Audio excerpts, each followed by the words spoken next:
Cześć, tu Bartek Czekała ze strony universalmemory.pl i .com. Jak wielu słuchaczy wie, bo staram się to powtarzać w praktycznie każdym filmiku i każdym wywiadzie dotyczącym dietetyki czy medycyny, jestem olbrzymim fanem postów. Jeśli miałbym wymyślić jedno tak naprawdę praktycznie w pełni uniwersalne panaceum na większość chorób cywilizacyjnych, to byłyby to właśnie posty. Oczywiście z paroma jakimiś tam wyjątkami. Ale często bywa tak, że osoby, które jakby zdobywają się w końcu na wypróbowanie postów jako strategii, nazwijmy to dietetycznej, lifestyle'owej, jakkolwiek nie będziemy tego nazywać, natrafiają często na krytykę. A o ile to jest krytyka, że tak powiem, środowisk laickich, to znaczy osób, które no niespecjalnie powiedzmy siedzą w tej dziedzinie czy w tej branży, to jest pół biedy. Natomiast najgorzej oczywiście, jeśli te negatywne głosy dochodzą ze środowisk medycznych, a zdarza się to tak naprawdę niepokojąco często.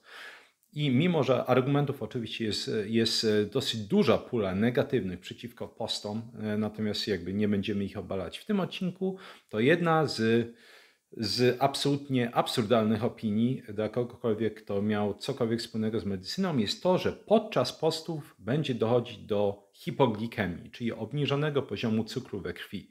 Czyli innymi słowy, jeśli tylko zaczniemy pościć, nasz cukier spadnie tak bardzo, że będziemy tracić przytomność, będziemy mieć wszystkie objawy hipoglikemii, zacznie się pocenie, nieregularne bicie serca i tym podobne. I w tym odcinku chciałbym omówić, czy jest to prawda, może tak, dlaczego nie jest to absolutnie prawda i jakie mechanizmy regulują poziom glukozy we krwi i poziom energii, bo uważam, że jak zawsze jakby ta nasza maszyneria biochemiczna, fizjologia człowieka to jest po prostu coś absolutnie niesamowitego, więc omówimy sobie to w hormonach, w liczbach i jak właśnie wygląda ten proces wytwarzania energii i między innymi glukozy w momencie, w którym nie jemy absolutnie nic. Opiszmy więc sobie, jak wygląda proces produkcji energii w momencie, w którym zaczynamy ten post. A post tak naprawdę zaczynamy od posiłku, tak? To znaczy od spożycia ostatniego posiłku.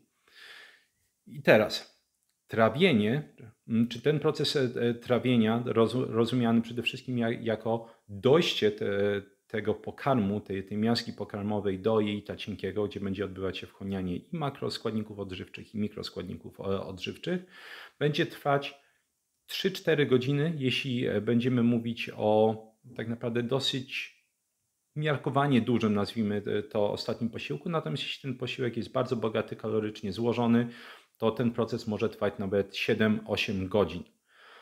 I oczywiście mówimy tutaj o uproszczeniu. Ja nie lubię uproszczeń, bo też trzeba pamiętać, że jakby to, jak długo my będziemy trawić oraz kiedy my zaczniemy włączać różnego rodzaju mechanizmy produkcji energii, tej homeostazy energetycznej, będzie zależało też od tego, co jedliśmy w ciągu ostatnich dni. Bo zwróćmy uwagę, że jeśli na przykład ostatnie 2-3 dni byliśmy w mocnym deficycie kalorycznym, który wynosił na przykład, nie wiem, 1000 kilokalorii dziennie, to nawet jeśli ten ostatni posiłek jest obfity, to wciąż po ostatnie dni, jeszcze raz, no nie był specjalnie obfity kalorycznie, był deficyt, więc potencjalnie te różnego rodzaju mechanizmy homeostazy, czyli utrzymywania równowagi energetycznej, mogą się aktywizować wcześniej. Więc to, że tak powiem, tak gwoli wspomnienia, żeby nie wszystko traktować jedynkowo. Natomiast wracając do tego naszego, nazwijmy to, ogólnego uproszczenia, będziemy mówić o 3-4 godzinach przy jakiejś średniej wielkości posiłku trawienia i 7-8 godzin dla dużego posiłku. Jeszcze raz mówimy o dotarciu do jelita cienkiego, nie o zakończeniu jakby całego pasażu jelitowego, który skończy się wydaleniem tego pokarmu. Co dzieje się wtedy? Wtedy najczęściej insulina będzie wydzielana w dosyć dużej ilości.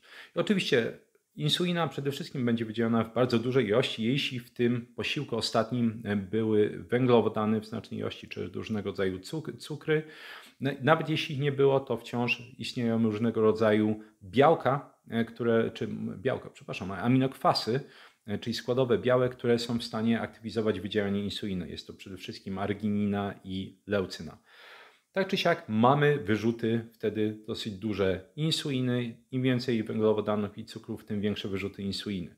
I oczywiście insulina ma za zadanie odtransportowanie zarówno białek i tej dodatkowej, nadmiarowej puli cukrów z krwiobiegu do odpowiednich tkanek. I jak wielokrotnie wspominałem na tym kanale, ten transport cukrów odbywa się przy pomocy różnego rodzaju transporterów glukozy, które nazywają się ogólnie GLUT. Piękna nazwa, wiem. I mają odpowiednią numerację w zależności od tego, gdzie będą transportować glukozę. Czyli na przykład transportery, tak dla ciekawostki, transportery GLUT1 i GLUT3 to będą te transportery, które będą transportować tą glukozę prosto do mózgu. I teraz tak długo jak insulina jest wysoko, ta funkcja jest uzasadniona, bo jeszcze raz, wymiatamy przede wszystkim cukry z krwiobiegu i dostarczamy je do odpowiednich tkanek, do odpowiednich komórek, żeby je zasilić. Natomiast w momencie, w którym ta insulina jest wysoko, jeszcze warto wspomnieć, jest blokowany proces lipolizy, czyli jakby rozpuszczania rozkładu tkanki tłuszczowej. Bo organizm tak naprawdę nie potrzebuje tej dodatkowej puli energii tak długo, jak po prostu te szczególnie węglowodany, ta dodatkowa pula glukozy jest wykrywana w krwiobiegu. Czyli insulina wysoko, lipoliza, czyli spalanie tkanki tłuszczowej, czy ogólnie lipidów, można powiedzieć, bo to oczywiście nie będzie się tyczyło tylko tkanki tłuszczowej, ale na przykład choćby wymiatania trójglicerydów z krwiobiegu, tak, które sobie mierzymy podczas lipidogramu. Więc jeszcze raz, insulina jest wysoko, to znaczy, że proces lipolizy będzie na bardzo niskim poziomie. Natomiast im dalej idziemy w głąb tego postu, tym bardziej insulina będzie spadać, bo jeszcze raz spełniła swoją funkcję, dodatkowa glukoza jest wymieniona z tego krwiobiegu, no i wtedy pytanie, skąd będziemy brać tą glukozę? Glukoza jest jak najbardziej niezbędna, chociaż w bardzo małej ilości dla organizmu, bo przede wszystkim komórki układu nerwowego, komórki mózgowe są zasilane głównie glukozą oraz czerwone krwinki. To znaczy, że można powiedzieć, te elementy naszego organizmu, one będą potrzebowały glukozy, więc ta glukoza zawsze musi być dostarczana. I teraz, w momencie, kiedy insulina spada, nie spożywamy już żadnego pokarmu. Pytanie, skąd będziemy brali tą glukozę? Glukoza będzie tak naprawdę dostarczana do krwiobiegu i dalej jeszcze raz do komórek i tkanek na parę sposobów. Pierwszy sposób, i tu jak zawsze podkreślę, organizm nie jest debilem, więc robi to tak naprawdę, żeby jak najmniej nam szkodzić.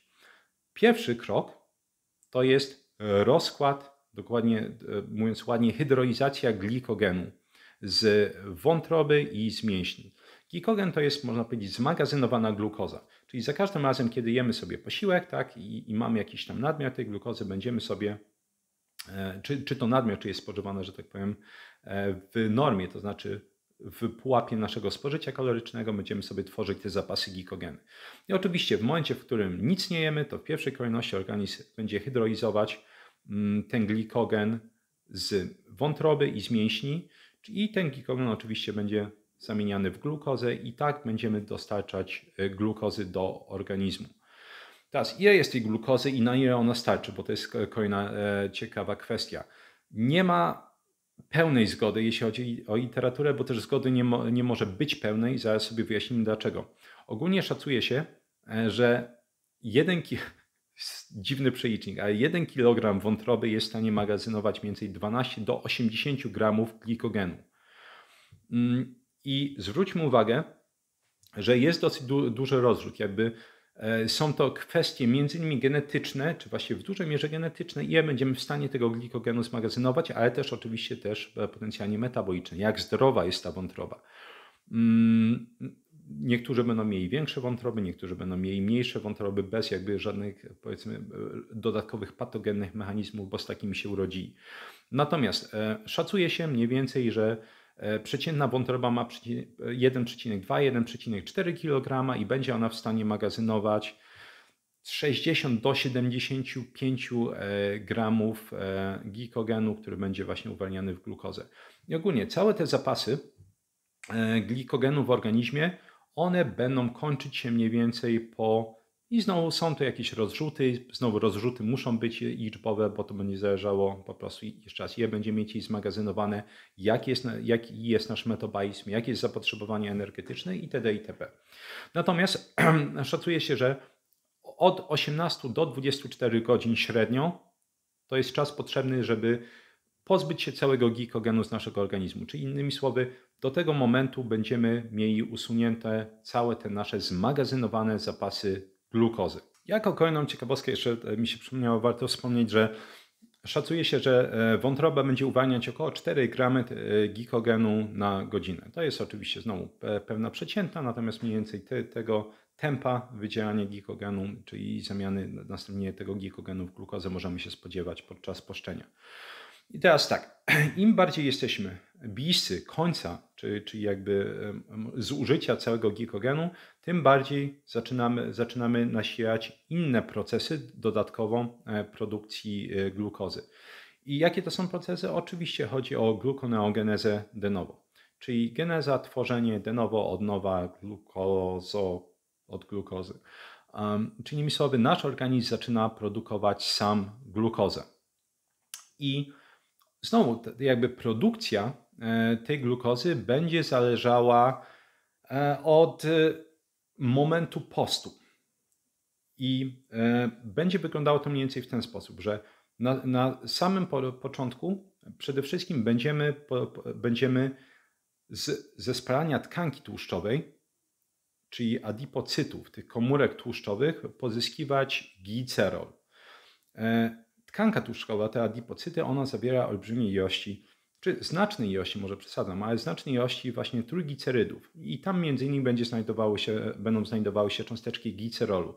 Ten glicerol, który jest uwalniany w procesie spalania tkanki tłuszczowej, i ten proces ładnie nazywa się beta-oksydacja, będzie właśnie uwalniany i organizm sobie chwyta ten glicerol i będzie z niego produkować glukozę. To jest jeden mechanizm. Drugi mechanizm, który będzie gdzieś tam równolegle działał, to jest przekształcanie mleczanu w procesie glikolizy i ten proces glikolizy, czyli rozkładu glukozy, bierze się oczywiście, kiedy spożywamy glukozę. Natomiast kiedy tej glukozy nie ma, ten mleczan w dosyć dużej ilości bierze się z procesu glikolizy, który jest uruchamiany w czerwonych krwinkach właśnie, żeby było ciekawie. Natomiast to nie jest bardzo nasilony proces. Jakby największe ilości zawsze będą produkowane właśnie z glicerolu. Czyli mamy już dwa mechanizmy jakby produkcji substratów, które są używane do produkcji glukozy, czyli naszej glukoneogenezy. Pozyskiwanie glicerolu ze spalania tkanki tłuszczowej, glikoliza w czerwonych krwinkach, która będzie produkować mleczan, a mleczan jest przekształcany w glukozę w wątrobie w cyklu tak zwanym Corriego. I ostatnim przystankiem, który jest, można powiedzieć, najbardziej desperacki, jeśli chodzi o organizm, i on będzie przede wszystkim aktywizowany podczas bardzo długich postów, to jest pozyskiwanie atomów węgla w procesie rozkładu białek.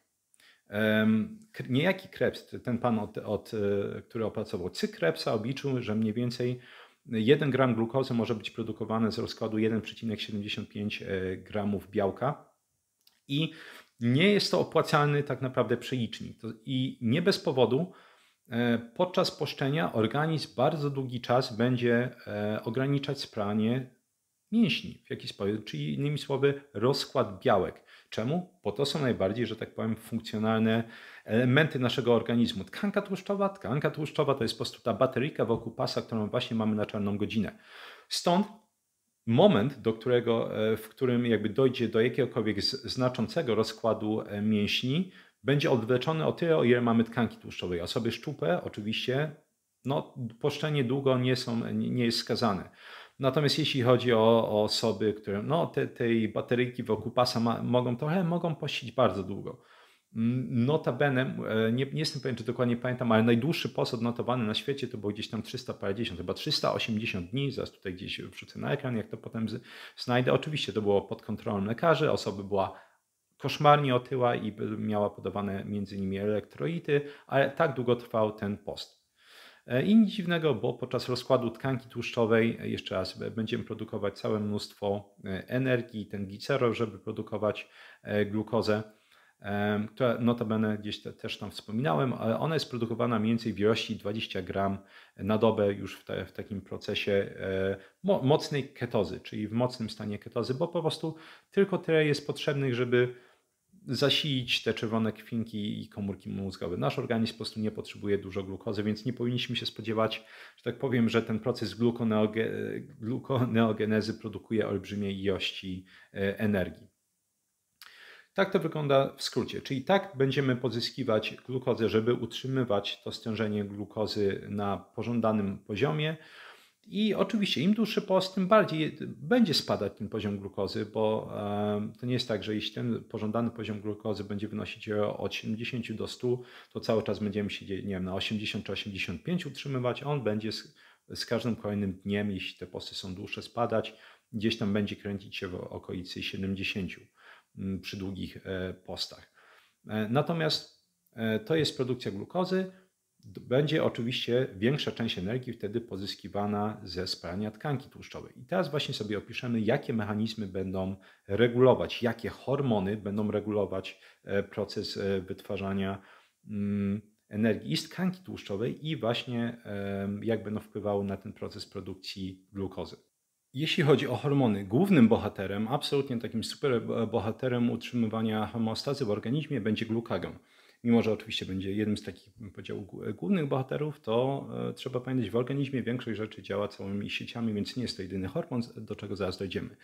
I glukagon, jeśli ktoś jeszcze nie słyszał, to jest bliźniaczy hormon do insuliny, czy można powiedzieć bliźniaczy, taki dobry brat bliźniak, bo jest przeciwwagą do insuliny. On jest produkowany, tak jak insulina jest produkowana w komórkach beta trzustki, to glukagon jest produkowany w komórkach alfa trzustki. I to jest dosłowna przeciwwaga, bo im wyższa insulina, tym niższy glukagon. I im niżej spada insulina, tym wyżej idzie glukagon. I glukagon, że tak powiem, jest tą przeciwwagą do insuliny z prostego powodu, bo on przede wszystkim będzie reagować na taki związek, który się nazywa amelina, który jest wytwarzany razem z insuliną podczas produkcji insuliny. Czyli im mniejszy poziom tej ameliny, tym większy będzie wytwarzanie glukagonu. Ale oczywiście glukagon też ma inne różnego rodzaju detektory, które zaktywizują właśnie wytwarzanie glukagonu, między innymi poziom adrenaliny, poziom cukru właśnie, czyli glukozy naszej we krwi, poziom kwasów tłuszczowych we krwi. Natomiast co robi glukagon? Glukagon, jeszcze raz, jest super bohaterem tutaj, czy głównym bohaterem naszym, bo to jest uważany za główny hormon kataboliczny, więc rozkładający. Czyli anaboliczne hormony to są te, które budują tkanki, czasami patologicznie jak insulina, a glukagon jest kataboliczny, czyli będzie rozkładać tkanki. I nie bez powodu się mówi, że to jest główny hormon kataboliczny ciała, no bo właśnie, co on będzie robić? Przede wszystkim on będzie aktywizować rozkład tkanki tłuszczowej, tak? Czyli będzie z miejsca uderzać do adipocytów, tych naszych komórek tłuszczowych i będzie powodować czy aktywizować ich rozkład, co jeszcze raz będzie dawać nam między innymi te cząsteczki glicerolu, ale też jeszcze raz ogólnie trójglicerydy, żeby dostarczyć nam energii, tak żebyśmy mieli jak najwięcej tych cząsteczek energii ATP. Dodatkowo glukagon będzie wyłączać proces glikolizy, czyli jeszcze raz rozkładu glukozy. Czyli glukagon zaczyna włączać takie, można powiedzieć, oszczędzanie glukozy. Blokuje ten proces rozkładu glukozy, a jednocześnie dosyć duża liczba hepatocytów, więc komórek w wątrobie ma receptory glukagonu. Więc glukagon, kiedy jest on wytwarzany w większej ilości, przyłącza się do tych receptorów glukagonu w hepatocytach i uwaga, właśnie on aktywizuje przede wszystkim proces glukoneogenezy. Tak, czyli właśnie glukagon wysyła taki, prawdopodobnie można by zaryzykować stwierdzenie, najmocniejszy sygnał, żeby zacząć produkować glukozę w wątrobie. Idziemy dalej.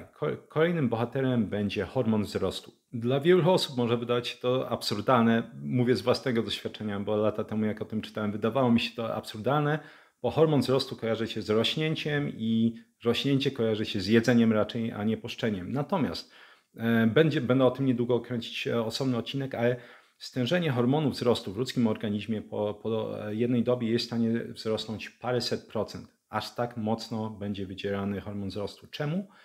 Bo uwaga, głównym agonistą, czyli jak można powiedzieć aktywizatorem wydzierania hormonu wzrostu jest greina, czyli hormon głodu.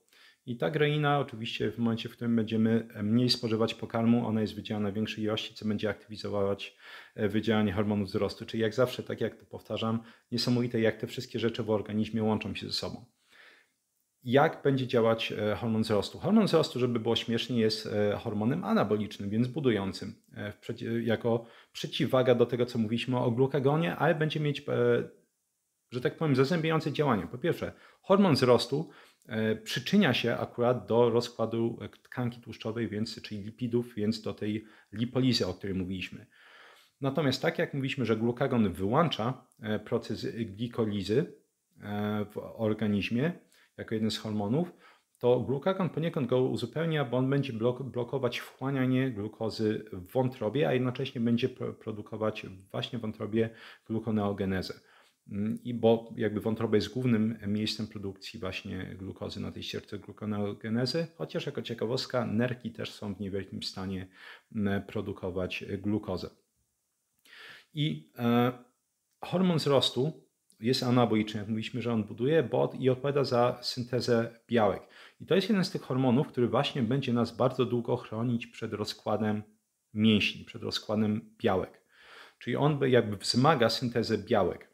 I ten hormon wzrostu będzie działać, można powiedzieć, równolegle z ciałami różnego rodzaju ketonowymi, szczególnie z beta-hydroksymasilanem, który będzie blokować rozkład właśnie białek. Przede wszystkim będzie blokować rozkład takiego aminokwasu, o którym już wspominałem, leucyny, dosyć mocno, a leucyna to jest jeden z takich głównych budulców białek. Tym samym w momencie, w którym ta leucyna zaczęłaby być utleniana, dochodziłoby do rozkładu mięśni. Czyli właśnie hormon wzrostu jednocześnie razem z ciałami ketonowymi będzie uniemożliwiać rozkład tych mięśni. I na koniec warto dodać, jak pokazuje wiele badań, poszczenie będzie bardzo mocno podkręcać zdolność odpowiedzi immunologicznej organizmu, czyli ta odporność nasza będzie rosnąć. To jest przynajmniej dosyć długi czas. Opisywałem to w filmiku dotyczącym współczynnika fagocytozy. No bo właśnie hormon wzrostu odpowiada za zwiększenie między innymi odporności organizmu, co warto wiedzieć. Zwieńczeniem tej pięknej trójki jest kortyzol, czy ogólnie możemy powiedzieć nawet nie kortyzol, tylko katecholaminy, ale kortyzol będzie odgrywać jakby najbardziej znaczącą rolę z tych katecholamin, więc hormonów stresu. Mówimy oczywiście tutaj o adrenalinie i noradrenalinie również. Kortyzol jest aktywizowany oczywiście przez różnego rodzaju stresory, a jednym z tych stresorów jest nie tylko stres emocjonalny, jak się z kimś pokłócimy, ale niski poziom glukozy. I właśnie kortyzol będzie wtedy aktywizowany i jako hormon również kataboliczny, czyli można powiedzieć bardzo podobny do glukagonu, który omówiliśmy, on będzie sprzyjał procesowi lipolizy, będzie sprzyjał procesowi rozkładu glukozy, która jest dostępna w krwiobiegu, natomiast dodatkowo, to będzie trzeci już hormon, który sobie omawiamy, też będzie aktywizował ścieżkę glukoneogenezy w wątrobie, żeby produkować więcej tej energii i jakby jest to uzasadnione, bo przypominam, że kortyzol czy ogólnie katecholaminy będą aktywizować układ współczulny nerwowy, czyli ten sympatyczny, czyli walki i ucieczki. A żeby walczyć albo uciekać potrzebna jest energia, tym samym właśnie kortyzol ma to do siebie, że mobilizuje tą energię poprzez rozkład tkanki tłuszczowej, poprzez rozkład choćby glikogenu, natomiast obecny dłuższy czas będzie z kolei wprowadzać tak zwaną peryferyjną, czyli przede wszystkim dotyczącą kończyn, insulinooporność. I żeby było jasne, to nie jest insulinooporność, która jest w jakikolwiek sposób patologiczna, to jest tak zwana pseudoinsulinooporność, czyli adaptacyjna. Czyli innymi słowy, póki nie ma glukozy, to po prostu oszczędzamy to, co mamy, żeby oszczędzić to dla czerwonych krwinek i komórek mózgowych. Natomiast w momencie, w którym zaczynają się pojawiać znowu węglowodany w diecie, ta insulinooporność jest wyłączana. Także to jest jakby taka piękna cała mechanika tego, jak nasz organizm pozyskuje energię, utrzymuje między innymi stałe stężenie glukozy w obliczu poszczenia.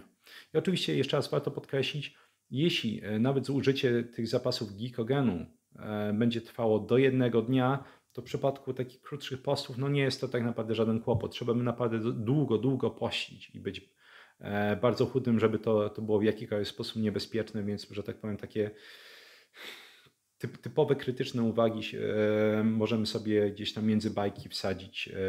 Posty są jak najbardziej bezpieczne dla większości osób, chyba że ktoś jest jeszcze raz bardzo chudy albo cierpi na zaburzenia odżywiania, czy to bulimia, czy to anoreksja i tym podobne.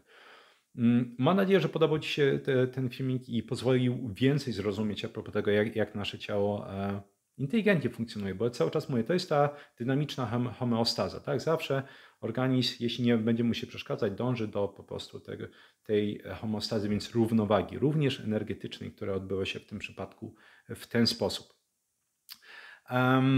Teraz tak, jeśli interesują Cię badania, jak zawsze znajdują się w opisie, chyba że się nie zmieszczą, to będą gdzieś na górze w komentarzu. Jeśli interesuje Cię skuteczne zapamiętywanie informacji, wdrażanie teorii do praktyki w dowolnej dziedzinie, szczególnie takich, które wymagają zapamiętywania dużej ilości informacji, jak choćby prawo, informatyka, dietetyka, medycyna itd., to polecam mój kurs Kuźnia Ekspertów, czyli Experts Incubator, gdzie pokazuję, jak uczyć się samodzielnie od A do Z i kurs odbywa się pod moją opieką merytoryczną. Polecam również mój kurs Vocabulary Labs, czyli jak uczyć się samodzielnie języków od A do Z, żeby przestać kupować non-stop podręczniki, płacić tysiące złotych za szkoły językowe, nauczycieli i tak dalej. Czyli nauczyć się, jak się uczyć, czy to dowolnych dziedzin, czy języków obcych. Jeśli interesuje Cię ściągnięcie wszystkich tych informacji, o których mówiłem w tym filmiku w postaci fiszek, zapraszam do zostania patronem kanału, żeby wspierać tą działalność edukacyjną. Link znajduje się w opisie. Jeśli interesują Cię artykuły dotyczące pamięci i analizy danych języków, to zapraszam do zapisania się do mojego newslettera na universalmemory.pl. Link znajduje się również w opisie. I jak zawsze oczywiście 3 piosenki rockowe, które znajdują się w pierwszym komentarzu pod tym filmikiem, żeby miło spędzić czas również po wysłuchaniu tego odcinka. I chyba tyle. Wszystko z mojej strony. Dzięki piękne za wysłuchanie tego odcinka i towarzyszenie mi i do zobaczenia, usłyszenia